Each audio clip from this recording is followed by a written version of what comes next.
Don't be ashamed to learn things that you need to know. Here's Sexplanations with Dr. Doe. My name is Lindsay Doe. I'm a clinical sexologist and doctor of human sexuality. I'm also the host of the YouTube channel Sexplanations. This is Sexplanations podcast, where I talk more casually with people I like about sex and the tangents we go off on. It's episode 31. I'm sitting with my friend and longtime crush, Jeff. We met working at a pizza place. I was a line cook, and you were a driver, which was really fancy and special. And I just thought, so cool. We did go out for dessert once. We had chocolate molten lava cake and milk. I don't know if you remember that. Absolutely, at the depot. Oh, yeah. And then since I've tried to hook you up with multiple people with mixed results. Yeah, mixed results. Last one was interesting. Yeah, that's true. We could talk about that too. Let's talk about pulling out and the mixed results there. Well, so far I've had nothing but good results with pulling out. Pulling out, yes. Oh, good. Okay. Well, I guess I should just say first off that I really enjoy it. There's just something sexy about it, and I think for me personally, something that I just started thinking about when you asked me to do this podcast was, I think there's something in my Catholic upbringing that makes it a little taboo, or sort of the wasting of seed, so to speak. Oh. I had never really thought about it until recently, that might have been something that was at play with my enjoyment of it. Interesting. Right? Yeah. I just kind of thought a few days ago, like, God, I wonder if that has something to do with this, because there's got to be some underlying reasons that it's more than just a visual and exciting thing to do in the moment. Okay, well, let's unpack that. First, I have a multiple choice question from you.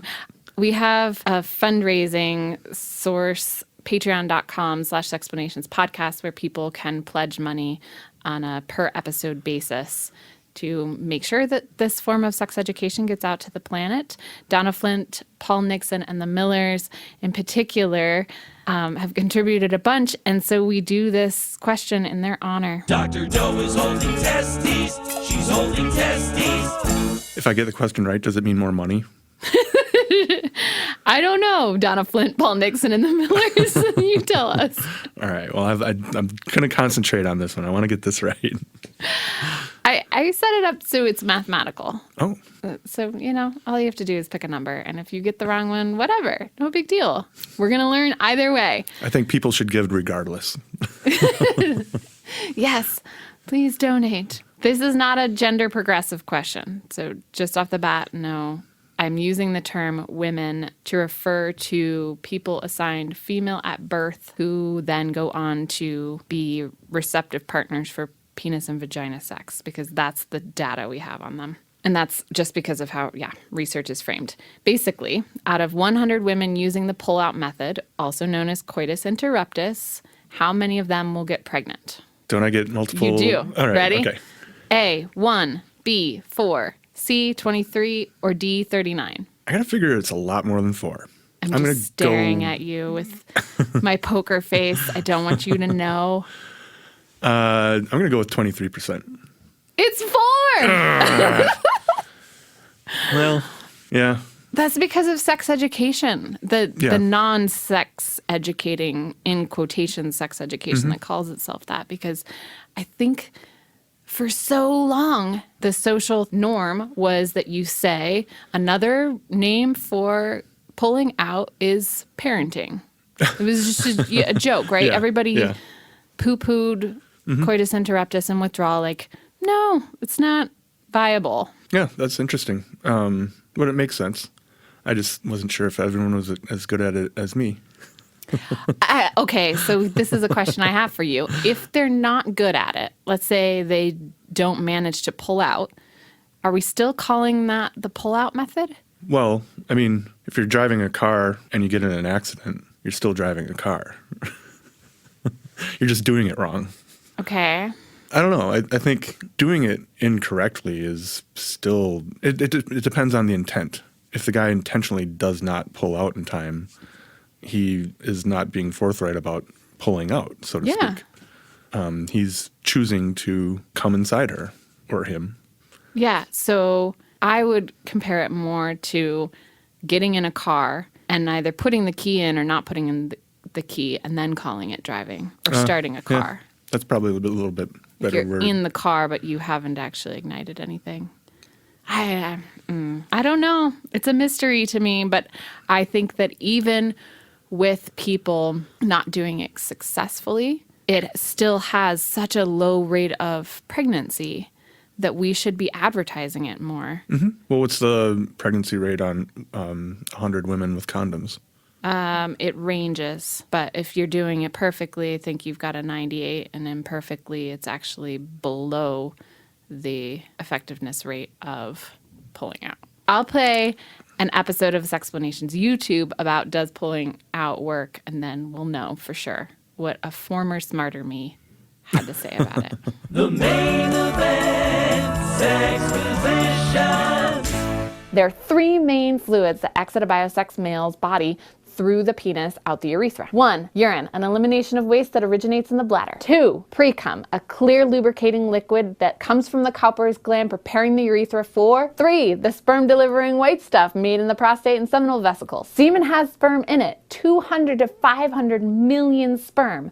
The rest of this is comprised of what I fondly call keep it alive fluid. During ejaculation, most of the semen is flushed out. Most. 2% lingers though. This is the remains, what didn't make it out. Residual sperm from the last ejaculation is dutifully swept up by the pre-cum. Look under a microscope. There's sperm in this pre-cum. You get it though. It isn't inherently there. It's a hitchhiker. So now what? P. Urinating can flush out the semen, and soap and water washes off the penis, the glands, wherever semen has dripped or ventured off to. This resets the system so that withdrawal has more optimal conditions for success. The most optimal is mastering the mechanics of it. You're not taking a pill or using a device that is scientifically engineered to prevent pregnancy. You're responsible for whether or not this method is a win or a lose. This means you put another protective measure in place, like something hormonal or a sex shield, and you practice. Interrupting sex at the height of arousal can be difficult, messy, and frustrating. But if you're gonna be a spawn-stopping stud and remove yourself from the warm, wet, vagina when nature says you need to confront your objections and resolve to do it anyway. This takes practice, really. Withdrawal is challenging and typically results in a 15 to 28% failure rate, which means 15 to 28 of 100 women using this method for a year will become pregnant. That's 1 in 4 or 1 in 5. Compared to the 85 of 100 women who get pregnant doing nothing at all, withdrawal is a delightful backup plan, but it's not the impressive 4 out of 100 fails that comes from mastering this method. Only 4! Look at all these numbers you deserve to know. Comprehensive sex education includes withdrawal. It doesn't discount it. It emphasizes that withdrawal, like most other forms of birth control, doesn't protect against sexually transmitted infections, but it can prevent pregnancy. Still get tested, still ask questions. Use withdrawal or not, you choose. I'm going to stick to my method. You're going to stick to your method? It's your method, huh? Well, it kind of came from a relationship I was in long ago, and my girlfriend couldn't be on hormonal birth control, and she also had an allergy to latex. So condoms were out, and just about every available option for birth control was out. But we were still a very sexual couple, and so I had to learn to, we wouldn't have sex around when she knew she was ovulating. Mm-hmm. But I had to learn to, right before it was starting to get great, make sure I pulled out and finished outside of her. Yeah, cut it off. Yep. And I learned to really like it, the act of it. And I think when there's an eagerness on her behalf, for me, that's exciting. Yeah. I'm not into, all the porno stuff with, making it humiliating or degrading. To each their own, but unless that's what's desired by my partner, I'm not going to try and do that just for my own pleasure. That's not something I desire or want to do. Just in general, I think it's pretty damn hot. Yeah, yep. There's a place for it in my heart as well, and on my chest or whatever, Yeah, wherever. So this must have started at a time when polyurethane condoms weren't available, polyisoprene. Have you been able to use those since? Well, so this was close to 20 years ago. Yeah, because now we have alternatives, but I still think you are very fond of pulling out. Oh, yeah. Okay, absolutely. so where's if given your the option, that's what I would do. Where's your favorite place to put it? On her belly or chest. I think that's pretty damn hot. I think it paints a beautiful picture. And the then visual is kind of exciting. I don't know. I don't mind sex when it's a little bit messy. So it's kind of hot. is it like a Jackson Pollock thing? Yes. Or you're drawing with it? No, it's a all over making a mess kind of thing, I guess. And then More like a Pollock, yes. a Pollock. Okay. And then are you wiping it up afterward, or are you like rubbing it into the skin like a lotion? What's going on? Paint us a picture. I'll use broad strokes. I'm, out of courtesy, I will be quick with the towel to clean up if that's so desired. But I also think, and this is just kind of a kink for me, I think it's actually kind of hot to go down on a girl after I have pulled out and come on her chest or wherever if she wants it, on the chin or wherever, to try and make her come from oral while it's still on her, I think is actually pretty damn hot. You're into that. Yes, something I will try to do whenever possible. That's so kind of you. I appreciate that. I hope your partners do as well. I think so far it's worked out nicely for partners and I. Aw. Have you ever gotten it in someone's eye or in your own? Oh my God, yes. So I tend to have some distance Okay. behind my shot, I guess.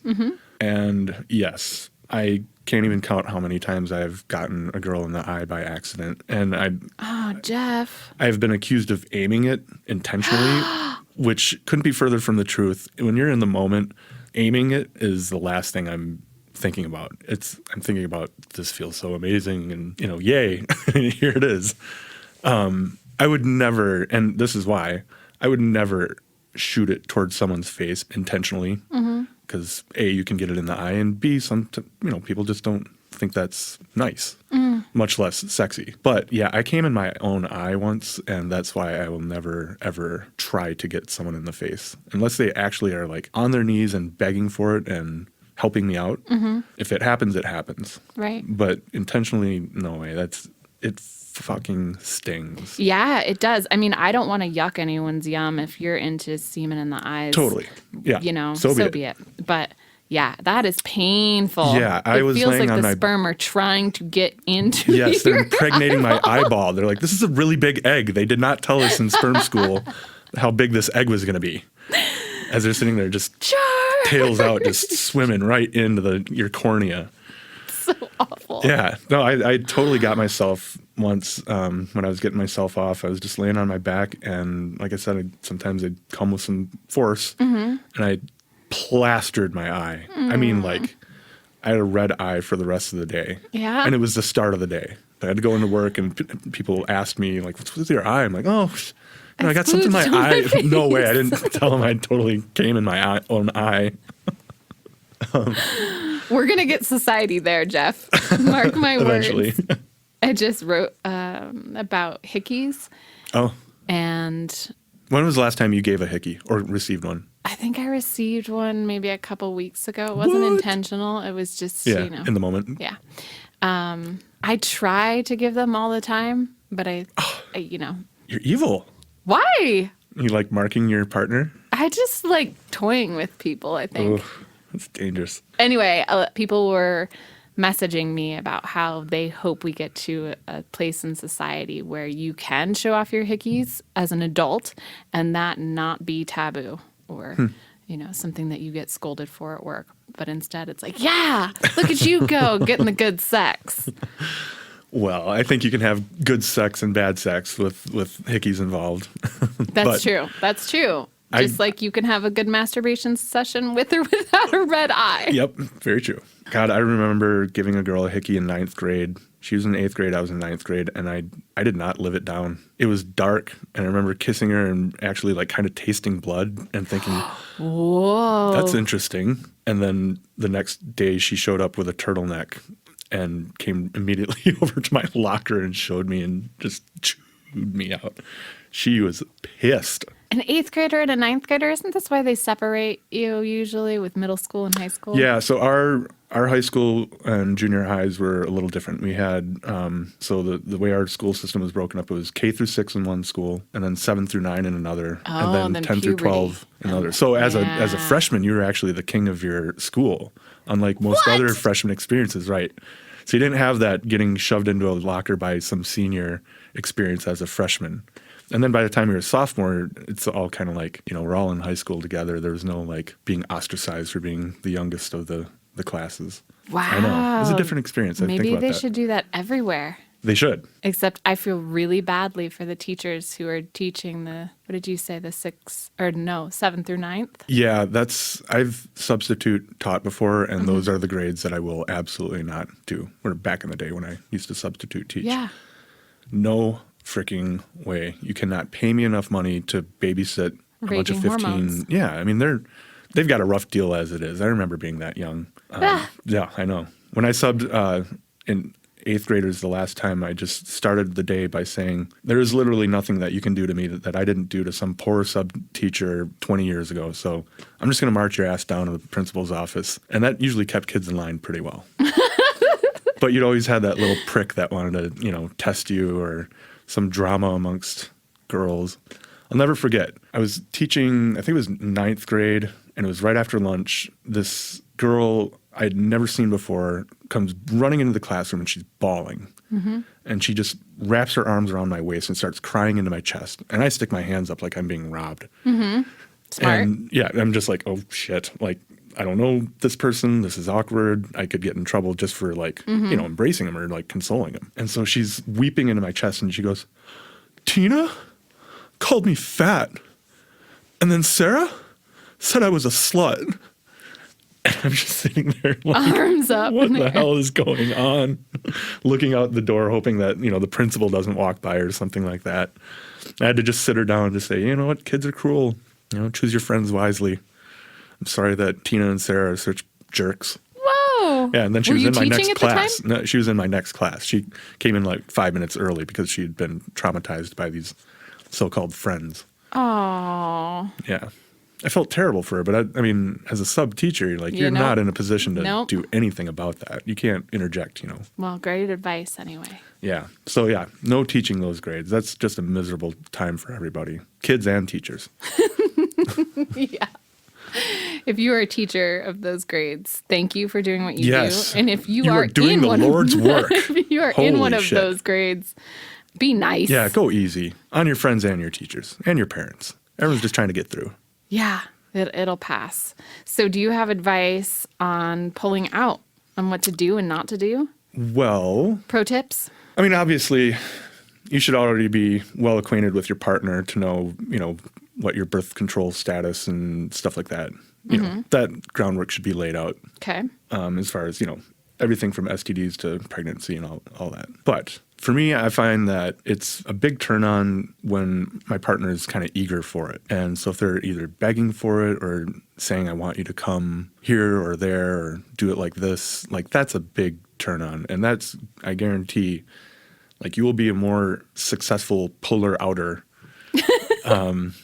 if you have that kind of, like, you can combine it with some dirty talk.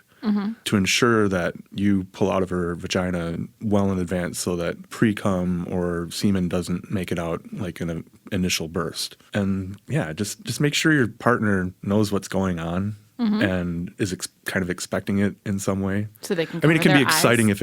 if you just pull out and do it. Yeah.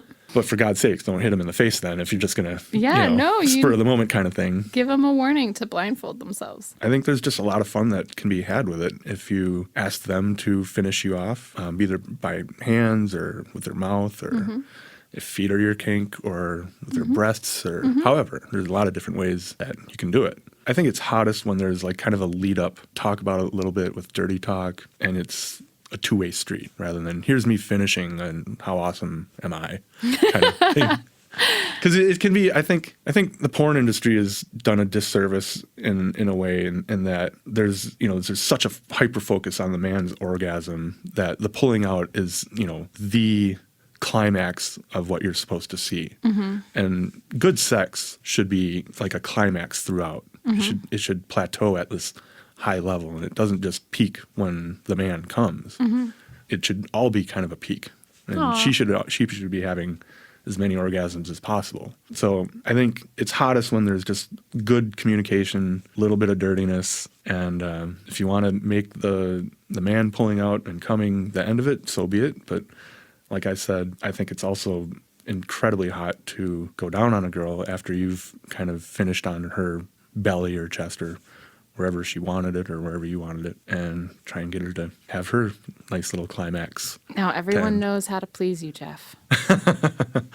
What about withholding? So I think that in terms of how people frame withdrawal, they're like, oh, it doesn't work. You're going to get the person pregnant. And that's because we have this idea that people can't control their orgasms, but you learned how to control yours. What tips do you have for being able to do that better? It takes some concentration, because if you just focus on your own body and your orgasm, you can make it happen pretty quickly. So if that's, sort of your focus, then you're not probably going to last all that long. And if you want to make it a longer session and enjoyable for both, then you coming right away probably isn't optimal. So there, you can kind of concentrate on other things. Sometimes I don't like not fully being in the moment, but if your goal is to have longer sex and enjoyable longer period of sexual activity, then, you can think about your favorite baseball team, or what's that crack on the ceiling? Or did I take that thing out of the oven? Or, you can distract your mind to not focus on your orgasm so it doesn't happen as quickly. Or you can just focus on the other person. But I mean, I've noticed for myself, if I'm focusing on her and how beautiful she is, or this thing that she's doing that I find really sexy, that will probably speed up my orgasm.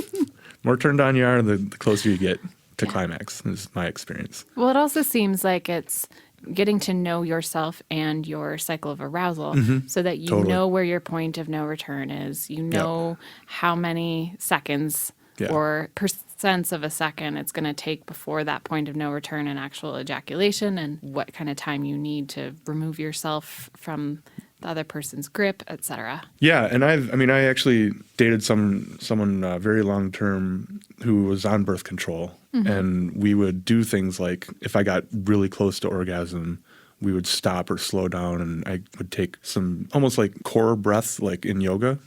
Yoga breaths will definitely relax your prostate and kind of suppress how close you are to your orgasm. Unless you're, point of no return, you're right on the doorstep. I don't think there's much that can really hold you back there. At least some cum is going to come out. You might not explode fully. Yeah. But if you're not on birth control, you should not be inside for that point on. So I think it sounds like a great exercise to masturbate and test your point of no return? No or doubt. Do you feel like that's too different of an experience? No, I think when I want to get myself off, it's either quick and dirty or I want to make a nice time of it. And so I'll get myself close and kind of hold back. I've found like almost like a Kegel kind of exercise and then relax can sort of prolong your duration before orgasm. Like if you're really close, I'll breathe deeply and exhale completely and flex the prostate and relax it. And sometimes that can hold me off from coming fully.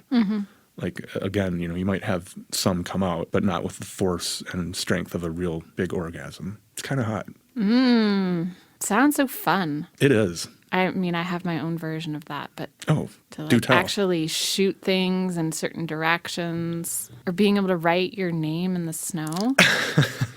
What a lovely advantage of penises. Yeah, and I would counter that with being able to have orgasm or after orgasm for a female is something I am extremely jealous of. Oh, they're so wonderful. Oh my damn God. you. And I'm having such good sex right now, and your smile says it all. Yeah. And that wistful look into the distance. This is good stuff. Let's talk about crappy things. No. Turn ourselves off. Will you tell them your pulling out horror story? What I think sounds like a horror story. Which? The one where you hooked up with someone who had different political views. Oh, of questionable taste. Yes. I mean, you don't have to. No. Totally can. And this should be a lesson to the podcast listening world. Don't fuck Trump supporters. I'm just going to say it. So this show just became political, Jeff. Sorry. Not sorry. So a while back, I'd been on Tinder, actually, and matched with somebody that while I was traveling, and turns out they lived, like about 3 hours away. And so I didn't think much of it. And then I dropped Tinder, but she and I had friended each other on Facebook. And so about 6 or 7 months later, we started chatting again via Facebook.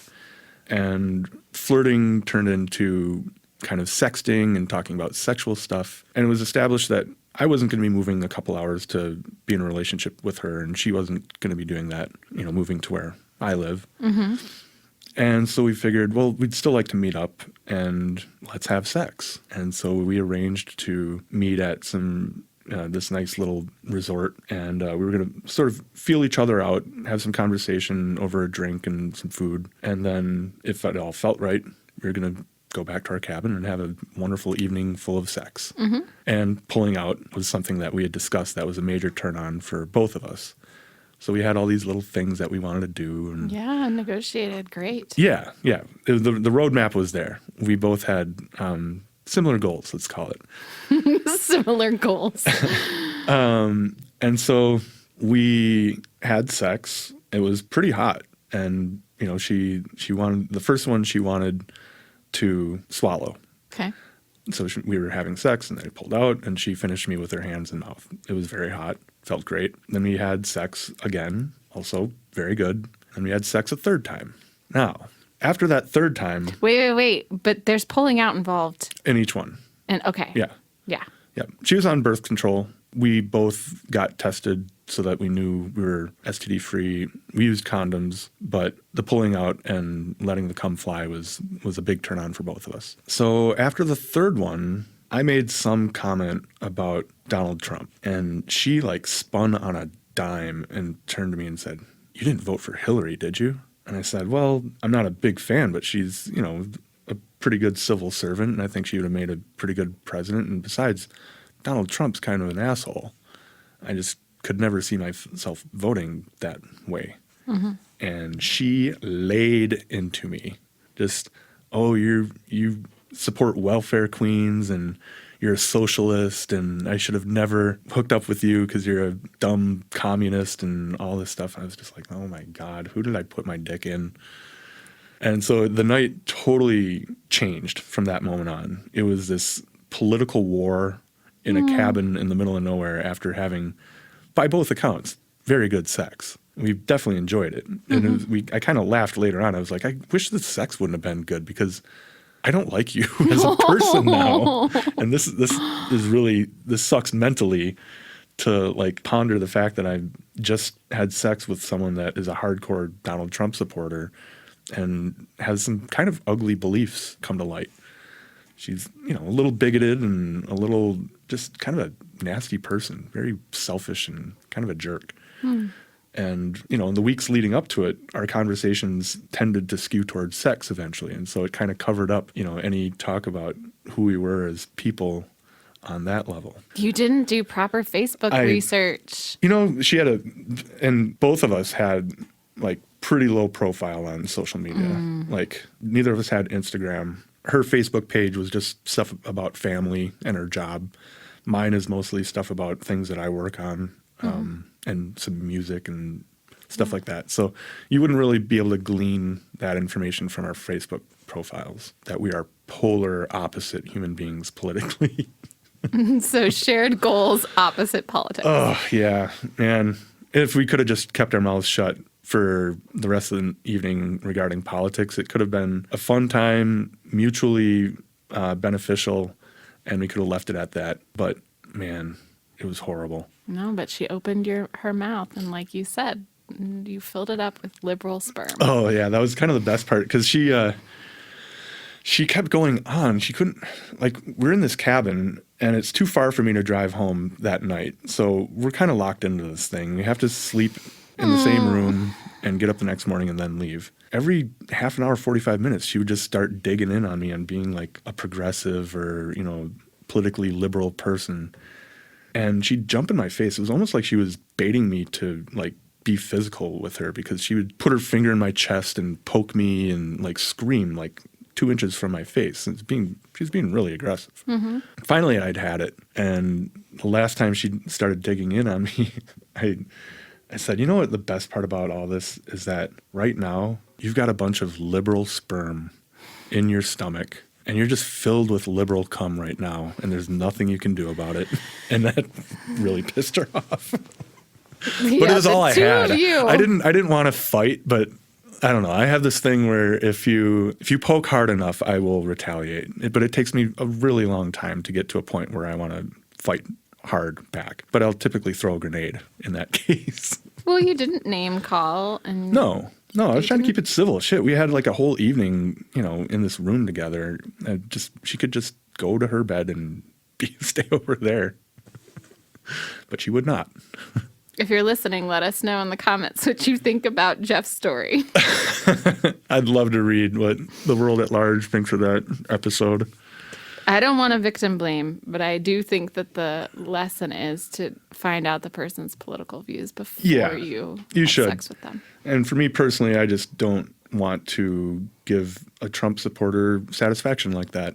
I think I'm fairly decent and considerate in sex, and they don't deserve that shit. If you're gonna willingly support a known misogynist and alleged sexual predator, then you don't deserve a kind and attentive cock. Yeah. Well said. If only it fit on a bumper sticker. It'd be a really big bumper sticker. So is that your worst pulling out story? Yeah, I would say so. I mean, I did have a scare once with a possible pregnancy, but she got her period again in a month and tested negative for it. I mean, that's ultimately, for someone that doesn't want children in that time or in that moment, that's probably the worst scare or experience with pulling out. That happened once in that relationship with the girlfriend that couldn't be on hormonal birth control or use condoms. Luckily, neither of us wanted to have a kid, so it was, a scare rather than something to celebrate. Okay. And then best experience with pulling out? Oh my God, there's so many though. I mean, it's not like I'm claiming to have had so much sex, but, I'm older now. I've done it so many times. There was one with a girlfriend where as I was getting close to climaxing, she just started begging for it. You said you liked that. Really turning me on. And she'd come a few times. She was very orgasmic. And so she just started really sly, begging for it. It was just really hot. And as I was about to come, she kind of dropped down on her knees and finished me off with her hands and mouth right as my landlord started knocking on the door to give it this added element of risque-ness. And so I wound up I don't know. In my mind, I felt like she was going to have her mouth on a fire hose and just fly off of me against the wall in this fountain of cum. But I mean, it was just this mind-blowing orgasm, and that's definitely in my spank bank. It has been for quite a few years. That sounds like a good one. It was. And what did your landlord need? Oh my God, it was something stupid. The city was going to be coming over to saw some limbs off of a tree in our yard because they were growing close to the power lines. I'm like, really? You just messed with my orgasm to tell me about trees and power lines in the city? It sounds like it improved your orgasm. Yeah, it did. But then I had to quick clean up and force my erection down while putting on some clothes and peek through the door to talk to my landlord. So it was just as it got great, it also got not great. Yeah. Oh, yeah. Yep. I hear you there. Okay, so let's do some Kegels. Main squeeze it good. I am going to just talk about this company has been very kind to Sexplanations, making sure that sex education is accessible.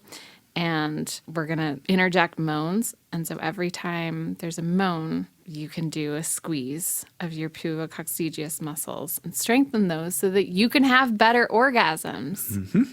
All right. AdamandEve.com is an online store for adults to buy toys and gear for their sexual adventures. Dildos. Strokers. Vibrating cock rings. Playful sex games. And cushions to prop your partner up for new sex positions. They're all available online at their website, AdamandEve.com. When you use promo code SEXPOD at checkout, they'll sweeten the deal with 50% off any one eligible item and ship your fun for free if you live in the U.S. or Canada. Moan.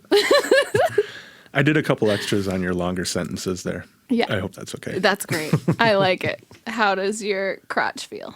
Oh, fantastic. Oh, good. So I want to add a couple things before we give what's called Sextra Credit homework. Just some talk about non-hetero forms of pulling out. So all the reasons why people might do it or how they can enjoy it if it's not just there for pregnancy prevention. Any thoughts? Well, I mean, obviously we're talking more about men in this situation or people with penises, we'll just say. The terminology that we're going with is assigned male at birth. Thank you. Or So, AMAB. AMAB? AMAB. AMAB. Yeah. Well, with AMABs, I think it's something that you can share. Like it's an exciting acknowledgement of what you're doing. Aw. And I mean, with two AMABs, there's a mutual feeling like you can both do that as opposed to if it's man and female assigned at birth. It's a kind of a one-way street in that department. But with two AMAB, Or it's something you six. can share. Or yeah, whatever. Yeah, exactly. Some bukkake Yeah. That's something I might want to participate in sometime as a side note. to have somebody in the center of a circle jerk. Yeah. I mean, I don't think anyone that chooses to be the center of it is going to become phobic or, No. they're doing that because they want that. Yeah. And that desire to me is hot. I would wear a snorkel mask, I think. Yeah, but then you'd be fucking with my fantasies and I wouldn't be able to go snorkeling without thinking No, it'd be of... new fantasies. That's true. But it might change snorkeling for me. Okay. Maybe just hot nerd glasses. Yeah, that would work. Yeah. You'll definitely want some eye protection, though. Yeah. I think so, if you have it coming from all directions. It's bound to get there. Yeah. Okay, But yeah, I think it's getting back to for not getting pregnant purposes.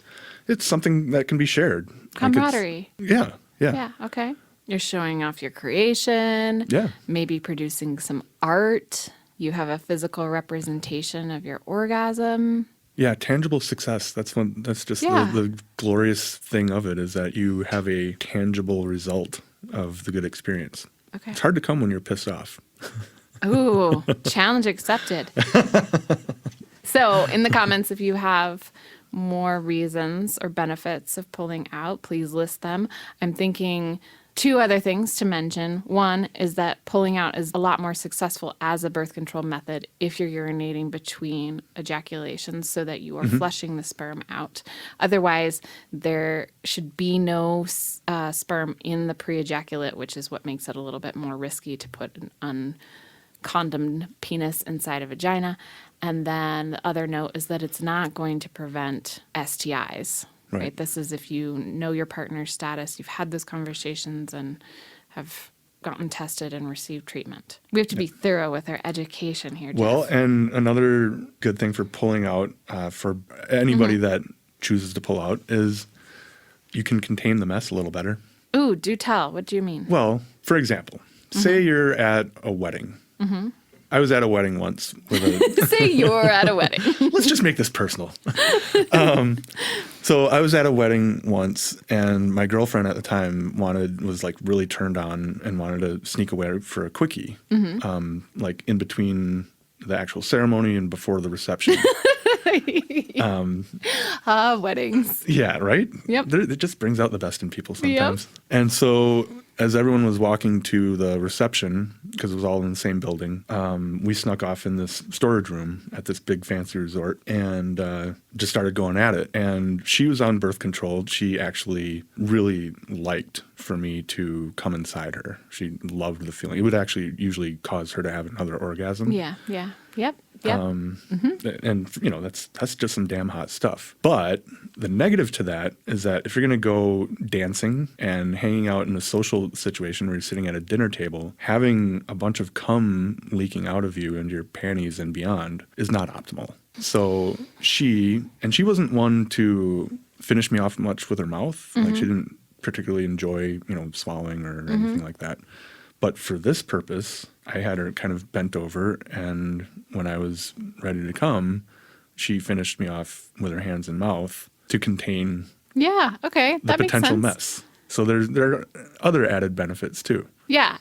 Okay. That makes sense. And for anal sex as well, because if you orgasm into a rectum, it kind of creates this little alien pod and has to come out. Yeah. And so It's if not you gonna don't stay want in to there. deal with that, maybe don't swallow that after it's been in an asshole, but you could put it someplace else. The paper towels that are, plentiful in the storage room. Yep. Oh my God. And we tipped over this really expensive glass thing and it shattered on the ground and then we got caught. Oh. Yeah, it was this hilarious ordeal. We were that couple at the reception. Oh, goodness. Yeah. Badge of honor. Total badge of honor for me. Yeah, take it. We embraced it.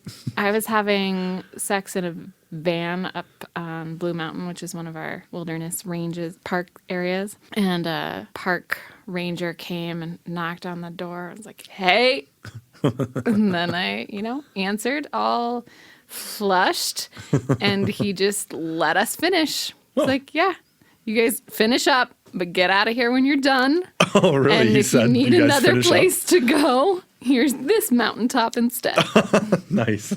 What a friendly park ranger. Right? They should all be like that. Yeah. Make sure everybody gets to come before shutting that shit down. It's only the right thing to do there. Yeah, yes. Oh, I love people who care about sex. Thank you for being on the show. You're welcome. It's my pleasure. Thanks for having me. Thanks for caring about sex and people's pleasure.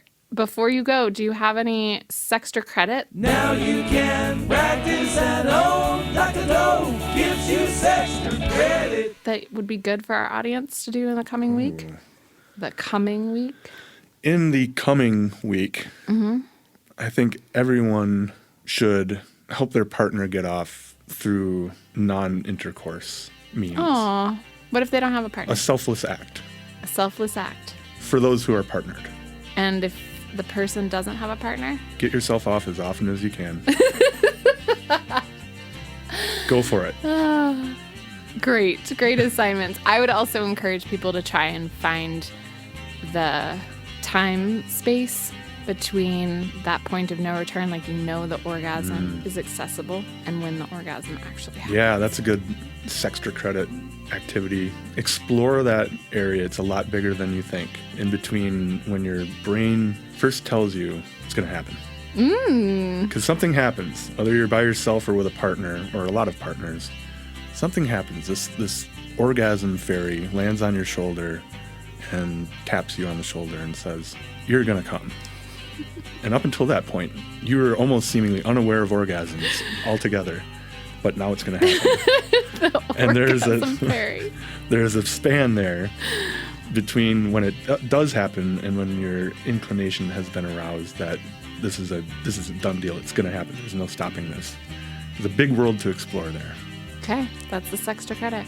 Find out. Let us know if you want. And shop at adamandeve.com if you Mom. want a discount.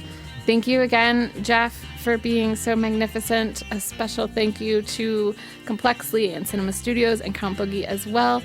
Everyone who produces this show really means a lot to me, and I'm ever so grateful. And Cora Amparo, I'm still learning.